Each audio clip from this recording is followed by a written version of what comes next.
मुफ्त आटा स्कीम में 20 अरब की करप्शन के इल्जामात। पंजाब भर से 18 लाख थैले गायब होने का इंकशाफ हुआ है।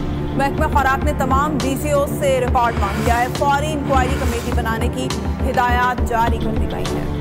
मुफ्त आटा स्कीम में गड़बड़ घोटाला, गरीब के मुंह से छीन लिया निवाला। मुफ्त आटा स्कीम में 20 अरब की करप्शन, पंजाब भर में 18 लाख थैले गायब होने का इंकशाफ सामने आ गया। महकमा खुराक ने तमाम DCO से रिकॉर्ड मांग लिया। आटे के ट्रक गायब हो गए। ये हेरा फेरी लाहौर, कसूर, शेखुपुरा और ननकाना में हुई। डेटा एंट्रीज में आटे की तकसीम में वाज़ेह फर्क देखा गया। आटा मिलों से जारी हुआ, पटवारियों ने तस्दीक की, लेकिन आटा कहाँ गया किसी को कुछ नहीं पता। कमिश्नर लाहौर डिवीजन ने चारों DCs को फौरी इंक्वायरी कमेटी बनाने की हिदायत जारी कर दी। जराये के मुताबिक मुफ्त आटा स्कीम में कोई मुलविस हुआ तो सख्त कार्रवाई होगी।